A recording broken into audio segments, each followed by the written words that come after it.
Hello students, मैं हूं संदीप कुमार और आप देख रहे हैं मेरा YouTube channel study with Sandeep sir.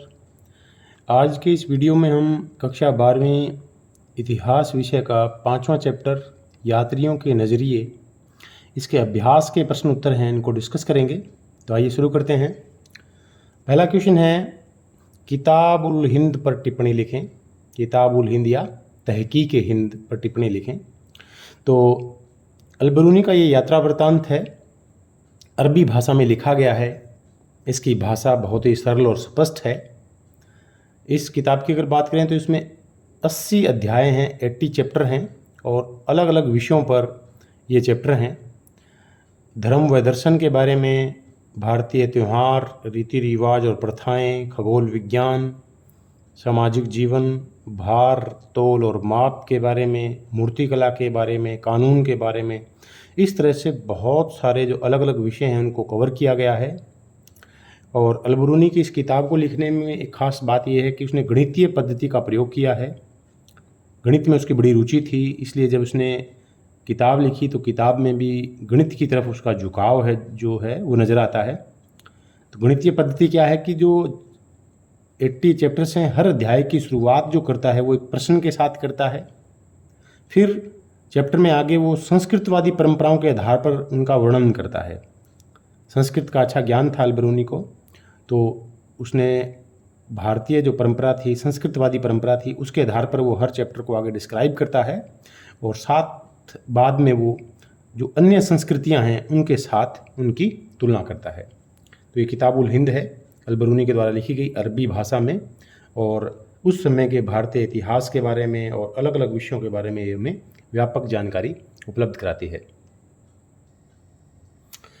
दूसरा क्वेश्चन है इस चैप्टर का, इब्न बतूता और बर्नियर ने जिन दृष्टिकोणों से या जिन नज़रियों से भारत में अपनी यात्राओं का वृत्तांत लिखा, उनकी तुलना करिए और अंतर बताइए। इब्न बतूता ने क्या देखा, उसका क्या नज़रिया था भारत को देखने का, बर्नियर ने क्या देखा, उसने किस नज़रिए से भारत का वर्णन किया, उनकी तुलना करनी है और दोनों में डिफरेंस बताना है। तो पहले बात करते हैं इब्न बतूता की। इब्न बतूता का यात्रा वृत्तांत जो है वो रहला है, ये भी अरबी भाषा में लिखा गया। भारत की सामाजिक परिस्थितियों, राजनीतिक गतिविधियों, वनस्पति, शहरों और बाज़ारों का वर्णन अपने यात्रा वृत्तांत में इब्न बतूता ने किया है। उसको जो जो चीज़ें यहाँ पर अनूठी लगी, विचित्र लगी, उनको उसने अपनी किताब में लिखा। पान और नारियल उसे विचित्र लगे, उनका वर्णन अपने यात्रा वृत्तांत में लिखा उसने। भारतीय डाक व्यवस्था जो थी उसको देखकर वो बड़ा प्रभावित हुआ, उसकी उसने प्रशंसा की। उसको लगा कि भारतीय डाक व्यवस्था बहुत ही तेज़ है, द्रुत गति से काम करती है। वो बताता है कि सिंध से दिल्ली की जो यात्रा है वो 50 दिन में तय होती थी, लेकिन जो डाक व्यवस्था जो थी वो 5 दिनों में वहाँ से कोई संदेश जो था वो सिंध से दिल्ली पहुँच जाता था। तो काफ़ी तेज़ ये व्यवस्था थी। भारतीय कृषि व व्यापार के स्तर से भी प्रभावित हुआ। भारतीय कृषि उन्नत अवस्था में थी, व्यापार भी बहुत अच्छी अवस्था में था। वो बताता है कि कृषि की उच्च उत्पादकता जो है वो अच्छी उपजाऊ भूमि की वजह से थी, अच्छा उत्पादन होता था, साल में 2 फसलें होती थी। और भारतीय व्यापार तंत्र और भारतीय माल की एशिया में ऊंची मांग के बारे में इब्न बतूता रहला में जिक्र करता है। उसके बाद अगर बर्नियर की बात करें तो उसकी किताब का नाम है travels in the Mughal empire. Bernier ने जो कुछ भी भारत में देखा उसकी तुलना उसने यूरोप के साथ की, और यूरोप की तुलना में उसने भारत को हर पहलू में दयनीय बताया, पिछड़ा हुआ बताया। इसके अलावा बर्नियर ने भारतीय समाज की जो कमियां हैं उनको उजागर किया। उसने अपने हर विवरण में लगभग यही दिखाने का प्रयास किया कि यूरोप की तुलना में भारत बहुत ही पिछड़ा हुआ है और उसकी दयनीय हालत है। तो अंतर की अगर बात करें तो हम देख पा रहे हैं कि जो इब्न बतूता है वो भारत की चीज़ों को देखकर प्रभावित होता है, उनकी प्रशंसा करता है, उनसे खुश होता है, उसकी सकारात्मक उसका एक नज़रिया है। और अगर बर्नियर की बात करें तो उसने कमियां निकालने का ही काम किया है, हर जगह वो त्रुटियां देखता है, भारत को नीचा दिखाने का प्रयास करता है, यूरोप की तुलना में भारत को पिछड़ा हुआ दिखाता है। अगला क्वेश्चन है क्वेश्चन नंबर 3, बर्नियर के वृत्तांत से उभरने वाले शहरी केंद्रों के चित्र पर चर्चा कीजिए। बर्नियर ने जो कुछ बताया शहरों के बारे में, तो क्या बातें उससे पता चलती हैं। तो बर्नियर बताता है कि 17वीं शताब्दी में भारत की लगभग 15% जो जनसंख्या है वो नगरों में रहती थी, और वो उसकी तुलना यूरोप के साथ करता है, और यह अनुपात उस समय यूरोप की नगरीय जनसंख्या से ज़्यादा था। यानी भारत का नगरीकरण यूरोप की तुलना में ज़्यादा था उस समय। दूसरी बात, बर्नियर कहता है कि जो मुगलकालीन शहर हैं उनको शिविर नगर बताता है। उसका मानना था कि ये नगर राज दरबार के आगमन के साथ बसते थे, अस्तित्व में आते थे। जब राजा आता, उसकी सेना आती, तो ये नगर बस जाते थे, और राज दरबार के जाने के बाद वो विलुप्त हो जाते थे, उजड़ जाते थे। इसके बाद वो बताता है कि उस समय नगरों में तरह तरह की गतिविधियाँ होती थी। वो उत्पादन के केंद्र होते थे नगर, तरह तरह की वस्तुओं का उत्पादन नगरों में होता था। व्यापारिक गतिविधियाँ होती थी, कुछ बंदरगाह नगर थे, कुछ धार्मिक केंद्र थे, कुछ नगर तीर्थों के लिए फेमस थे। तो तरह तरह के केंद्र थे जो भारतीय नगर थे। आगे बर्नियर लिखता है कि शहरों में अमीर व्यापारी, शिल्पकार, महाजन, सेठ और साहूकार यानी अलग अलग वर्गों के लोग रहा करते थे। इसके अलावा भी कुछ अन्य वर्ग थे, जैसे चिकित्सक, अध्यापक, अधिवक्ता, चित्रकार, वास्तुविद, संगीतकार, सुलेखक, अलग अलग वर्गों के लोग यहाँ रहा करते थे। इनमें जो ये वर्ग हैं उनमें कुछ तो राजकीय संरक्षण पर आश्रित थे, राज्य की ओर से उनको संरक्षण मिलता था, जबकि कुछ वर्ग जो थे अपने संरक्षकों या आम लोगों की सेवा करके जीवन यापन करते थे। तो जैसे चित्रकार हैं, जैसे कि संगीतकार हैं, सुलेखक हैं, तो ये आम लोग थे और ये अपने संरक्षकों पर और आम लोगों की सेवा करके अपना जीवन बिताते थे। अगला क्वेश्चन है, चौथा क्वेश्चन, इब्न बतूता द्वारा दास प्रथा के संबंध में दिए गए साक्ष्यों का विवेचन कीजिए। इब्न बतूता ने भारतीय दास प्रथा के बारे में क्या क्या बातें कही हैं, क्या क्या साक्ष्य दिए हैं जिनसे पता चलता है कि उस समय भारत में दासता विद्यमान थी। तो इब्न बतूता अपनी किताब में लिखता है रहला में कि दासों को युद्ध या अभियान के समय प्राप्त किया जाता था। युद्ध के दौरान दासों और दासियों को लूटा जाता था, बलपूर्वक प्राप्त कर लिया जाता था, और बच्चे, बूढ़े, नौजवान, स्त्रियां सभी को दास बनाया जाता था। जैसे आम चीज़ें बाज़ार में बिकती हैं, वैसे ही दास जो हैं खुलेआम बाज़ार में खरीदे और बेचे जाते थे। और आगे हैं दास दासियों के कार्य। दासों से तरह तरह के काम करवाए जाते थे। एक काम जैसे कि भेंट देना था, दासों की भेंट देना एक रिवाज होता था।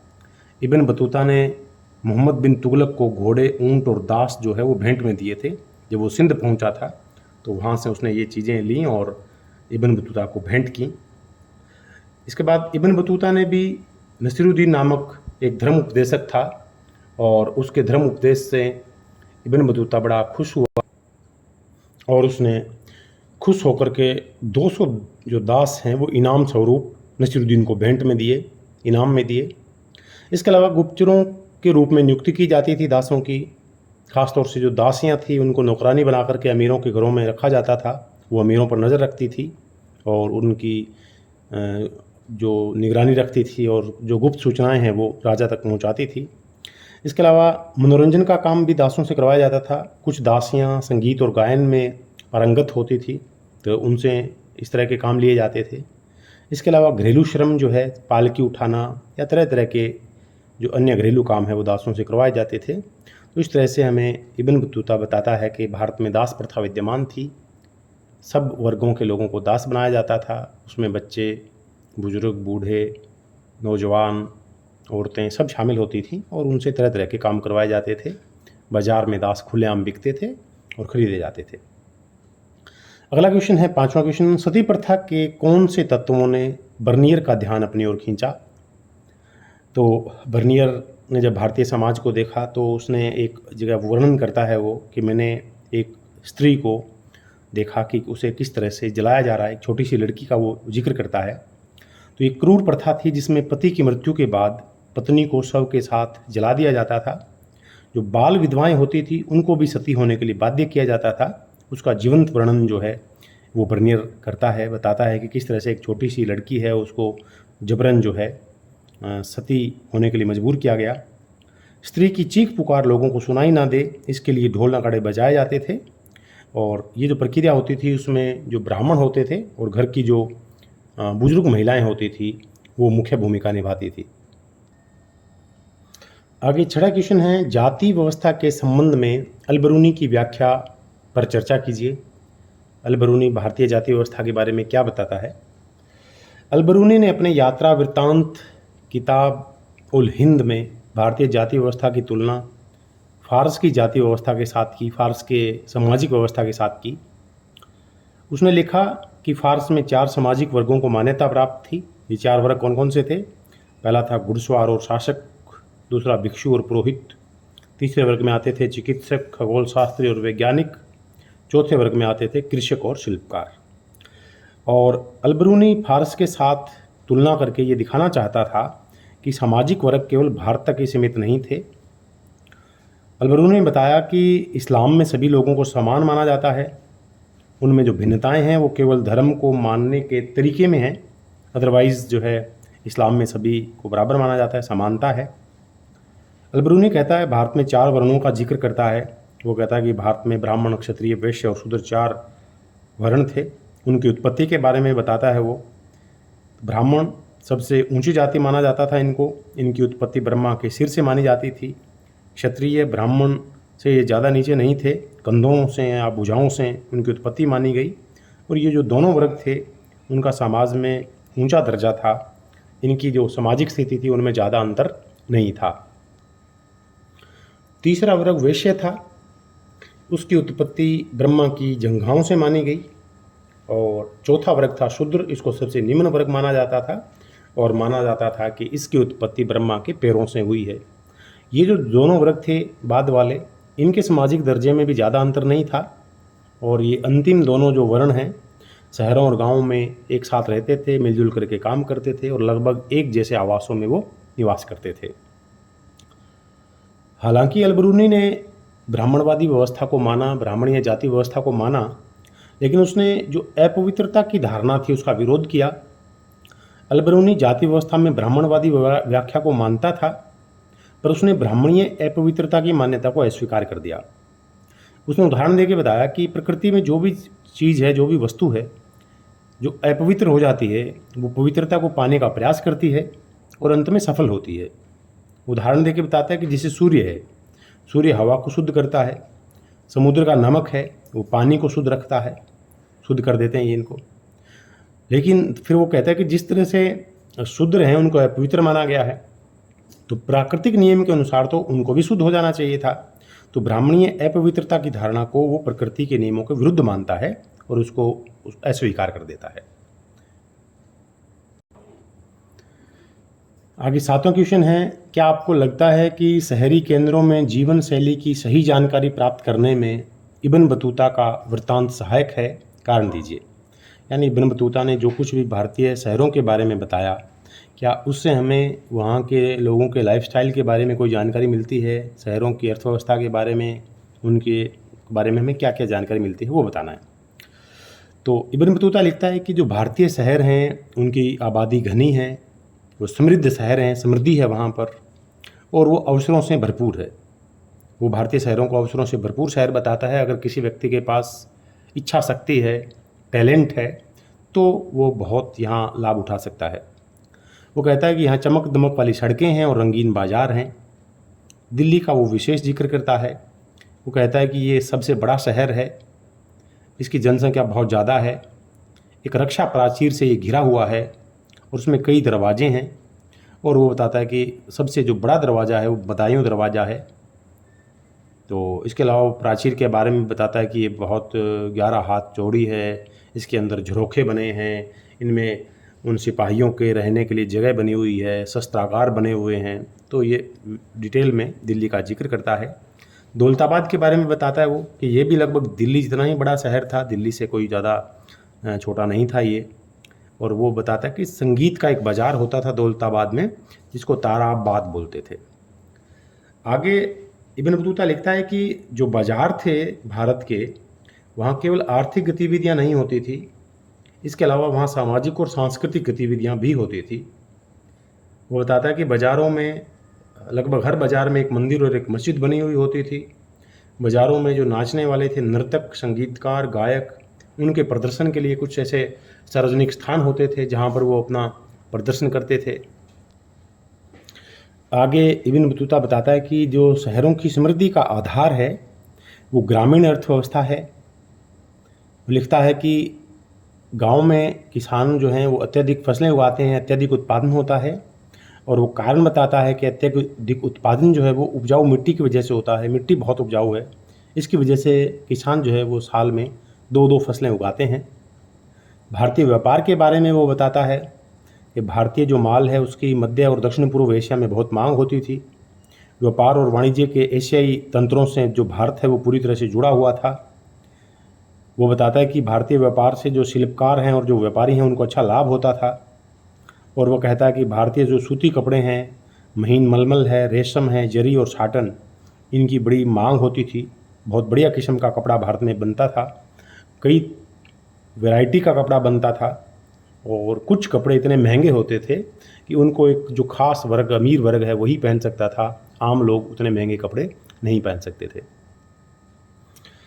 आगे 8वां क्वेश्चन है, बर्नियर का वृत्तांत किस सीमा तक इतिहासकारों को समकालीन ग्रामीण समाज को पुनर्निर्मित करने में सक्षम करता है? यानी बर्नियर ने जो कुछ लिखा अपनी किताब में travels in the Mughal empire में, वो उस समय का जो ग्रामीण समाज था, गांव के जो लोग थे, गांव का समाज था, उनके बारे में जानने में इतिहासकारों को क्या हेल्प करता है, कितनी सहायता मिलती है। तो आइए डिस्कस करते हैं। बर्नियर ग्रामीण समाज की कुछ ऐसी बातें बताता है, ऐसी स्थितियों के बारे में बताता है जो सच्चाई से हटकर लगती हैं। कुछ ऐसी बातें भी बताता है जो सत्य भी लगती हैं। तो आइए उनको डिटेल में जानते हैं। पहली बात जो बर्नियर कहता है भारतीय ग्रामीण समाज के बारे में, भारतीय अर्थव्यवस्था के, कृषि अर्थव्यवस्था के बारे में, वो कहते हैं मुगल साम्राज्य में भूमि का स्वामित्व राजा के पास था और इससे अर्थव्यवस्था और समाज पर बुरा प्रभाव पड़ता था। बर्नियर अपने जो राजा को ये मैसेज भी देता है, मतलब वो ये लिखता है अपनी किताब में कि भाई अपने यहाँ अगर ऐसा हो जाएगा तो ऐसा नहीं करना है, इससे हमारी अर्थव्यवस्था है वो भी चौपट हो जाएगी। दूसरी बात वो कहता है कि भूमि पर क्योंकि राजकीय स्वामित्व है, राजा ही भूमि का मालिक है, जो किसान हैं, जो भूधारक हैं, वो भूमि में कोई सुधार नहीं करते, क्योंकि भी भूमि का मालिक तो राजा है, उनके बच्चों को तो वो भूमि मिलनी नहीं है। निजी भू स्वामित्व के अभाव में अब कृषि का विनाश हो गया है, क्योंकि कोई भूमि का सुधार नहीं करता। अगर भूमि बंजर है तो उसमें कोई सुधार नहीं करता, कोई पानी की व्यवस्था नहीं करता, तो इससे समाज के सभी वर्गों के जीवन स्तर में गिरावट आ गई है, क्योंकि भी भूमि में सुधार नहीं है तो उत्पादन भी अच्छा नहीं होता है। बर्नियर कहता है कि भारत में मध्य वर्ग के लोग नहीं हैं, एक गरीब लोग हैं, एक अमीर लोग हैं। गरीबों और अमीरों के बीच में तीसरा कोई वर्ग है ही नहीं। इसके अलावा बर्नियर लिखता है कि भारतीय समाज गरीबों का समाज है, दरिद्र हैं, भिखारी हैं, उनका एक जनसमूह है वो। और कहता है भी क्योंकि भारत के लोग जो हैं वो दरिद्र और भिखारी हैं, तो जो मुगल शासक है वो दरिद्र और भिखारियों का राजा है। परंतु बर्नियर द्वारा भारतीय समाज का जो उपरोक्त विवरण दिया गया है वो मुगल दस्तावेजों से मेल नहीं खाता। मुगलों के जो इतिहास है, मुगलों के जो दस्तावेज हैं, वो ये दिखाते हैं कि बर्नियर का जो वर्णन है वो सही नहीं है। जैसे कि मुगल दस्तावेजों के अनुसार भूमि का स्वामी राजा नहीं था, किसान ही उसके मालिक होते थे, बल्कि बर्नियर ने लिखा भाई भूस्वामित्व राजा के पास था, उसकी वजह से भूमि जो है वो बुरी हालत में चली गई थी। अकबर के काल का सरकारी इतिहासकार था अबुल फजल। वो कहता है कि भू राजस्व को राज्य का पारिश्रमिक बताता है। वो कहता है कि भूमि से भू राजस्व लिया जाता है, क्योंकि भूमि के मालिक तो किसान हैं, और जो फसल होती है उस फसल का एक हिस्सा भू राजस्व के रूप में लिया जाता है। और क्यों लिया जाता है? जो राज्य द्वारा प्रजा की सुरक्षा के बदले में लिया जाता है। इसके अलावा जो मुगल दस्तावेज हैं वो ये दिखाते हैं कि ग्रामीण समाज में एक तरफ बड़े जमींदार थे, अमीर वर्ग था ये, दूसरी तरफ थे भूमिहीन श्रमिक, उनके पास ज़मीन नहीं होती थी, ये गरीब लोग थे। इनके बीच में एक और वर्ग था, ये बड़े किसान थे। ये किराए पर अपना काम करवाते थे, उत्पादन करवाते थे। तो यहाँ भी जो अवधारणा थी बर्नियर की, बर्नियर जो कहता है कि कोई मध्य में कोई सामाजिक वर्ग है ही नहीं, वो यहाँ झूठी साबित हो जाती है। तो मुग़ल दस्तावेज़ जो हैं वो दिखाते हैं कि बर्नियर का विवरण जो है वो सही नहीं है। तो हम मान सकते हैं कि निश्चित रूप से मुग़लकालीन ग्रामीण समाज में कुछ समस्याएं थी, परंतु बर्नियर ने जो वर्णन किया है वो अतिशयोक्तिपूर्ण है। तो अब हम क्या ये मानें कि भाई बर्नियर का जो वृत्तांत है वो इतिहासकारों की मदद करता है? वो तो कॉन्ट्राडिक्टरी मामला हो गया। जो मुग़ल दस्तावेज़ हैं वो अलग बात बताते हैं। तो हम मानेंगे कि बर्नियर का जो वृत्तांत है वो ग्रामीण समाज को जो समझने में या उस समय की सामाजिक व्यवस्था को जानने में, कृषि व्यवस्था को जानने में कोई हेल्प नहीं करता है, बल्कि हमें उलझा देता है, क्योंकि जो वर्णन है वो विरोधाभासी वर्णन दोनों तरह के दस्तावेज़ों में मिलता है। तो ये थे बच्चों इस चैप्टर के अभ्यास के क्वेश्चन। मेरा चैनल है स्टडी विद संदीप सर। आप उसको प्लीज़ लाइक करें, शेयर करें, सब्सक्राइब करें, अपने दूसरे दोस्तों को भी भेजें। और अगर कुछ बातें आपको अच्छी लगी हैं तो कमेंट करें, कुछ सुझाव है तो भी कमेंट करें। Thank you.